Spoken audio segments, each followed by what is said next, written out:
Good morning, good morning. So, ayan, today is Wednesday. Ayan. So, mapagpalang umaga po sa inyo lahat. Fiesta pa lang ngayon sa barangay namin, sa Malabanyas, barangay Plaridel, Malabanyas. Ayan. Ang bilis ng panahon, parang kailan lang, fiesta nga naman.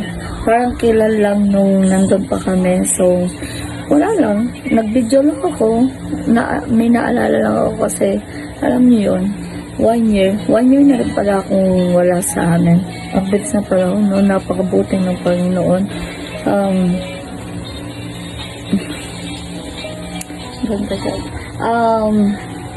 Naalala ko lang yung mga, though ayoko na maalala, gusto ko nang kalimutan at gusto ko nang mabaon sa limot. Pero syempre dahil dumadaan, tao lang tayo, nagkakamali, tao lang tayo nagkakasala. Naalala ko lang, 1 taon na pala, 1 taon na akong wala doon sa bahay namin, mag-1 taon. Parang kailan lang, nagpiesta, ayan, nandun pa kami ni Baby Love OC. Tapos, basta, napaka, anong pwede kong sabihin na third?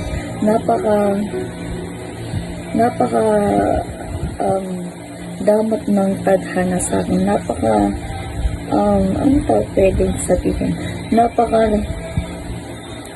Pangit ng pinagdaanan ko, pangit ng hindi pantay yung, hindi maganda yung pinagdaanan ko. Yung tadhana, yung kapalaran ko, yung tadhana na napaka masalimuot na tadhana ko. Ayan, alam niyo yun, fiesta, ilang fiesta yan, 2 times na fiesta, so 2 years na fiesta. Wala lang, mas malala kasi ngayon, naalala ko lang. Tapos minamanifest ko lagi, pinagtatasal ko na makawala ako sa comfort zone ko, makawala ako sa ganitong sitwasyon, sa ganitong comfort, sa madilim na karanasan, sa madilim na buhay kasama ang aking anak. Naiyak lang ako kasi nag-throwback lahat, nag-throwback sa aking Facebook. At kasi ganyan si Meta, no? may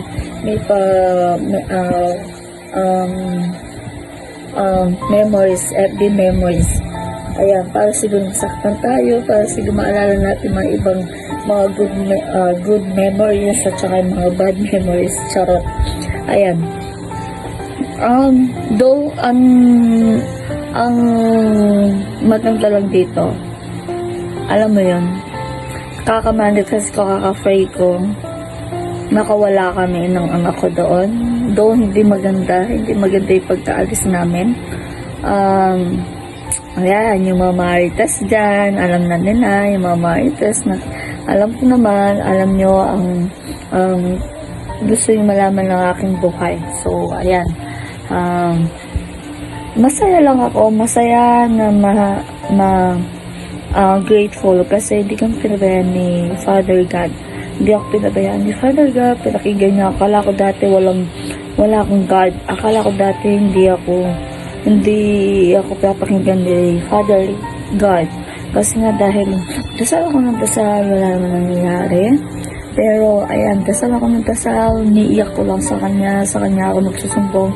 Kasi wala akong mapagsabihan. Lagi ako nagkukulong sa kwarto noon kasama yung anak ko na makawala.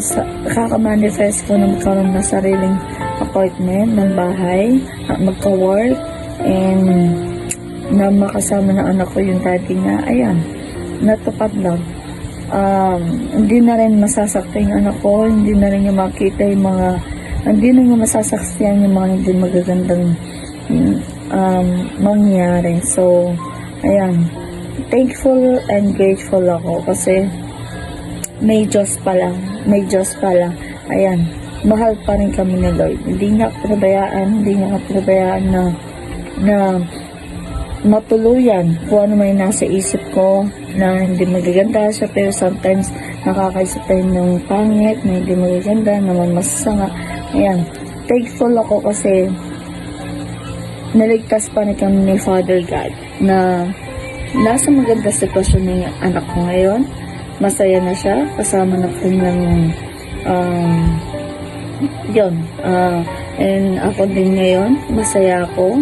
Nagkaroon ako ng peace of mind, nagkaroon ako ng peaceful house, yan, peaceful home, yan, na matatawag na sarili ko talaga, na kahit na nahihirapan ako, kahit na minsan siya, walang nakakalungkot na yung pinagdadaan ko ng problema mo, kung kumakain ka pa ba, kung may sakit ka, kung ano, at least, wala akong marinig, hindi ako masasaktan, hindi masasaktan puso ko, hindi masasaktan yung sarili ko, at hindi maririndi yung tenga ko. So, ayan lang.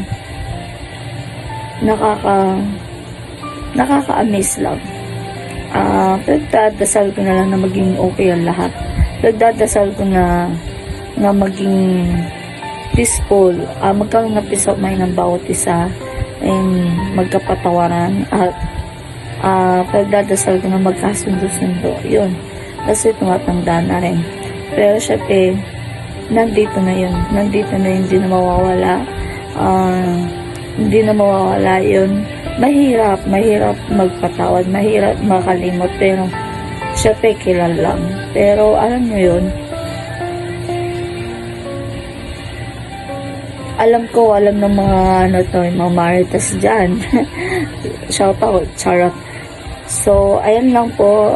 Maraming salamat po, Father God, kasi niligtas mo kami ng anak ko. Maraming salamat dahil po mahal mo pa din kami at di mo kami pinabayaan, at nandiyan ka lang sa tabi namin, na pinatunayan mo na kasama ka namin. And patuloy ako nagdadasal na samahan mo ko sa hamon ng buhay ko. Masalimuot man ang nangyari sa akin, though magiging okay din. Ayan lang po. Ayan, happy fiesta, Plaridel. Yan. Matagal-tagal na rin ako pupunta sa Malacañas, sa barangay namin. Dahil ayoko muna, tsaka busy sa life.